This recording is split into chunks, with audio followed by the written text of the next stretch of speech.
Have a look at the common life. It seems beautiful with no worries and problems how we see it. But if you pay close attention, we will show you the reality, how it is, with no lies.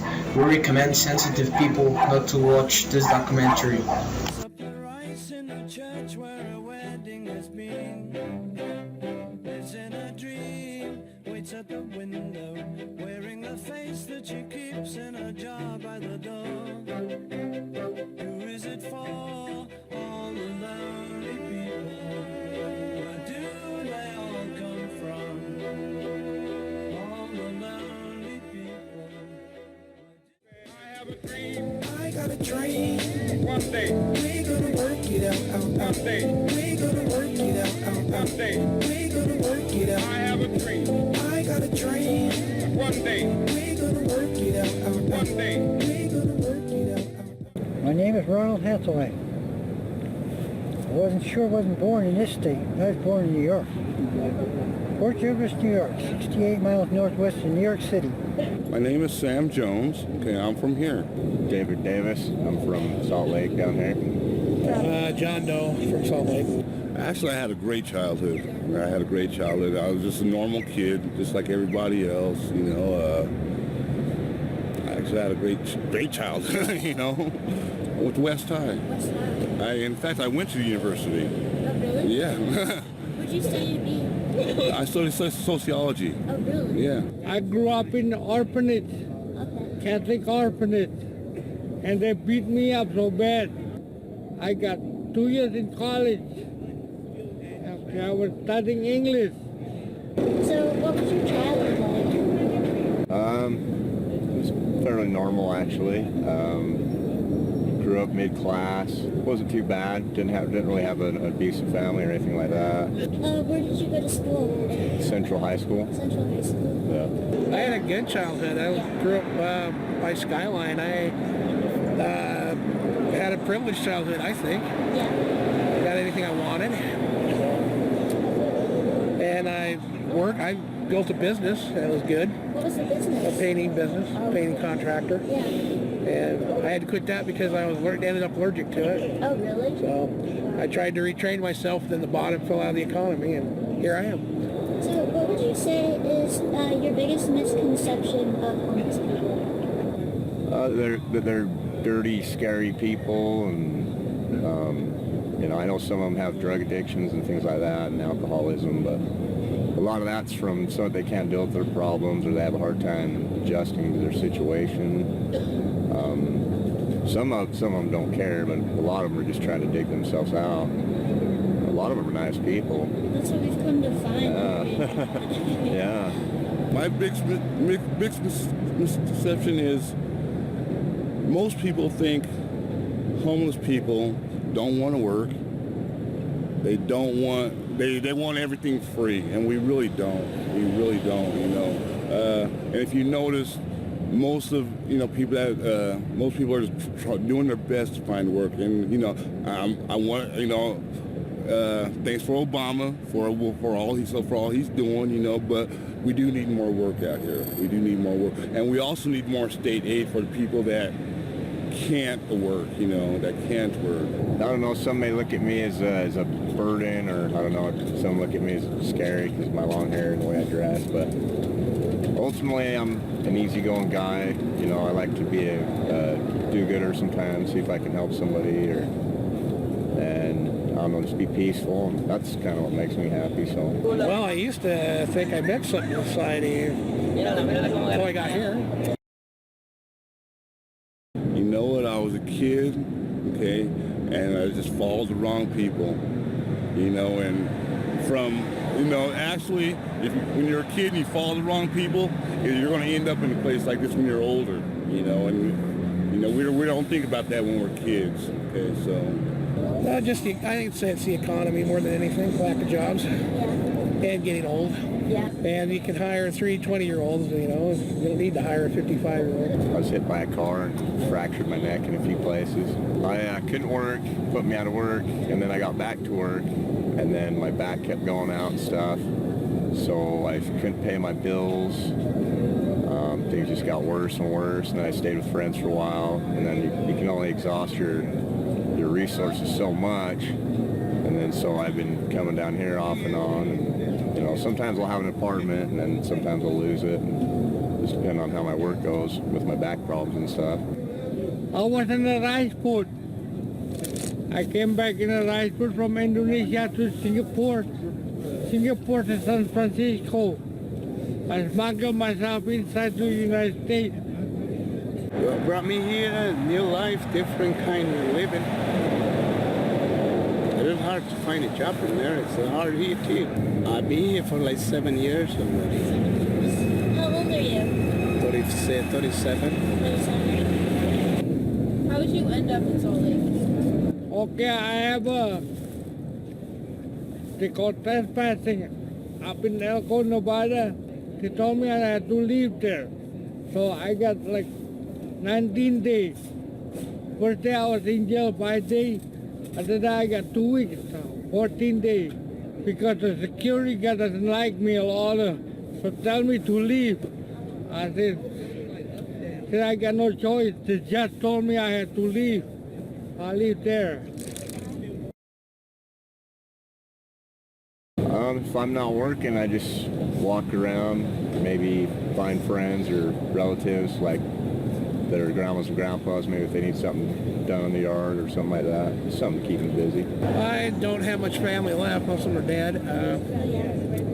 So I'm pretty much alone. Well, I can't wait for warm weather so I can go camp any place but here. I go to here, Waken Center. I got watching TV. Oh yeah. I just watching TV every day and eat lunch over here.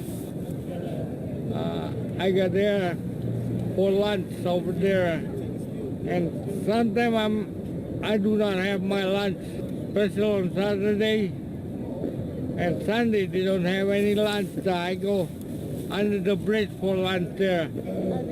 For Christian center there. They go pray and everything else. They go feed me up there.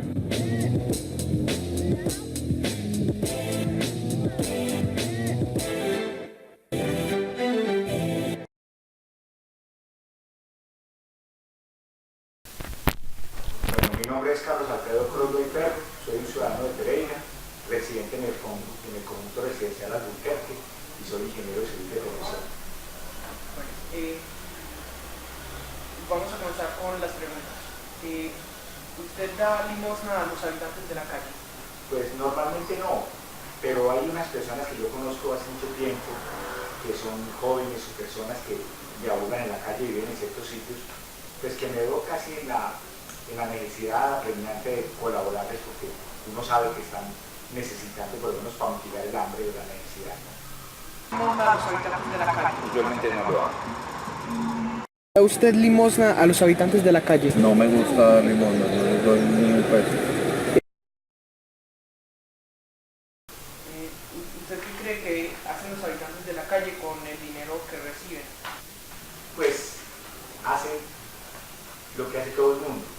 En la primera yo creo que deben tratar de mitigar un poco el hambre, ¿no?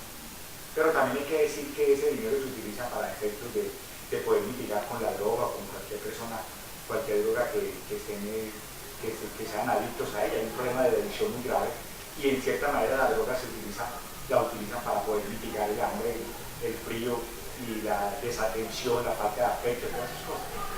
Pues lo que realmente todos sabemos, pues prácticamente ese dinero es para comprar droga, bazuco, marihuana, para otra cosa pues no es, le dicen a uno que es para comida, pero realmente no es para buena cosa.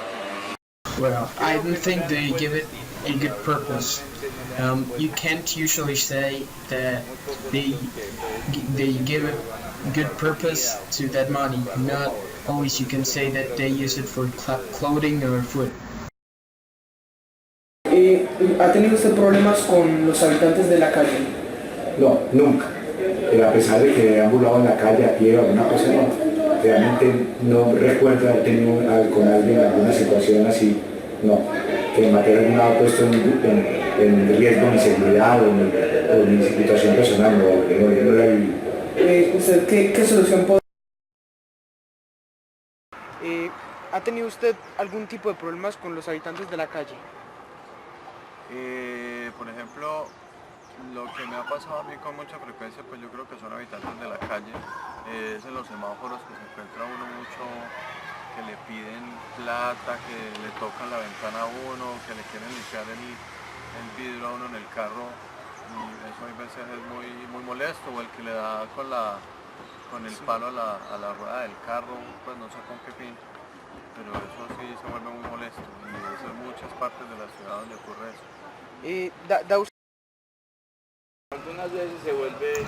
Sometimes because I don't give them money or because I don't let them clean my car. It happens, but it's not done so frequent. One of the major causes of people in the streets is drug. Drugs are very bad because they break the family unity, and that happens that one of its causes is that it breaks the family union, and their kids pass through generations the addiction for drugs.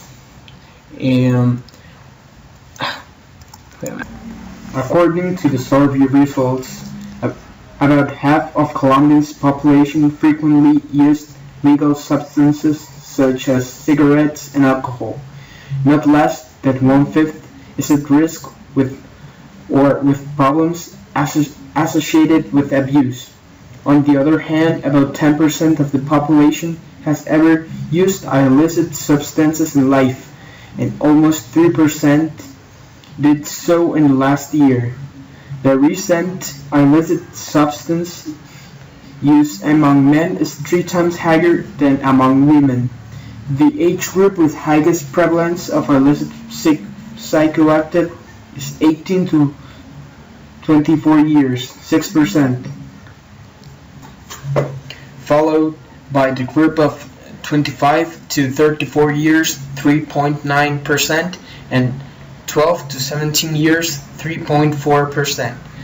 According to this study, the most consumed illicit drug in Colombia are marijuana, the 2.3% last year, cocaine 0.7%, ecstasy 0.3%, and crack users 0.2%. Agave consumptions of inhalants 0.2% last year is also reported. In addition, the study confirms that the reports of numerous experts and treatment centers about the growing and widespread consumption of heroin.